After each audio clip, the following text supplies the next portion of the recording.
నిన్న సర్పంచ్లతో కూర్చున్నాడు మనకు మంచి రోజులు వస్తాయని. ఇద్దరు సర్పంచ్లను పిలుచుకున్నాడు, నలుగురు వార్డు మెంబర్లను పిలుచుకున్నాడు. నిజంగానే ఆయన పరిస్థితి చూస్తే దీనావస్థ. పాపం ఒకప్పుడు బాగానే బతికినోడు. ఎట్లుండే ఒకప్పుడు ఎంపీలు మంత్రులు మహమూద్ అలీ పోతే, ఈటల రాజేందర్ పోతే మంత్రులను కూడా గేట్ కాడు ఉన్న హోంగార్డులు మెడల మీద కొట్టి బయటికి పంపించారు. మంత్రులు పోతే కూడా కలిసేటోడు కాదు కేసీఆర్. నిన్న చూస్తే సర్పంచ్ను నలుగురు వార్డు మెంబర్లను కూర్చొని, అయ్యా బిడ్డ మనకు మంచి రోజులు వస్తాయని. ఆయనను చూస్తే నాకు సామెత గుర్తొచ్చింది. మూలుగుడేమో మున్పటోళ్ళనేమో మందేమో ఎప్పటోళ్ళనే అని వెనకటి పెద్దోళ్ళు చెప్పారు. ఏదైనా పని చెప్తేనేమో మూలిగేటోడంట.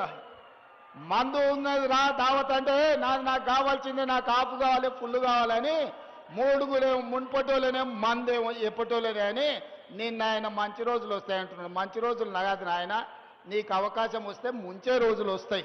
నువ్వు, నీ కొడుకు, నీ అల్లుడు, నీ బిడ్డ కలిసి 4 దిక్కుల తెలంగాణ రాష్ట్రాన్ని పీక్క తిన్నారు, దోసుక తిన్నారు. ఇంకా కూడా మీ ఆకలి తీరలేదా? 4 కోట్ల తెలంగాణ ప్రజల్ని మీరు నలుగురు కలిసి పీక్క తిని ఈరోజు తెలంగాణను అప్పుల పాలు చేసి 8 లక్షల కోట్ల రూపాయల అప్పుల పాలు చేసినా ఇంకా మీ ఆశ సావలేదు, మీ ఆకలి తీరలేదంటే ఇక దేవుడు ఒక్కడే మీను శిక్షించేటోడు. ప్రజలు శిక్షించారు.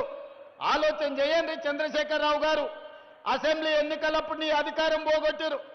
పార్లమెంటు ఎన్నికలప్పుడు నీకు గుండు సున్నా ఇచ్చారు. ఎమ్మెల్సీ ఎన్నికలప్పుడు నీకు నిలబడడానికి అభ్యర్థి దొరకలే.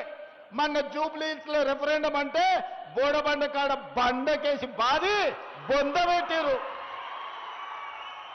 మాకెవ్వడక్కర్లేదు.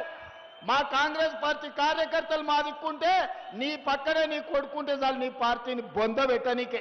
నీకెవ్వడక్కర్లేదు. నీ కొడుకే గుదిబండ, ఆ బండ ఉన్నంతసేపు నీ పార్టీని బొందబెడతారు. ఇక మంచి రోజులు ఎట్లకెళ్ళి వస్తాయి కేసీఆర్? తెలంగాణ ప్రజలకు మంచి రోజులు వచ్చినాయి.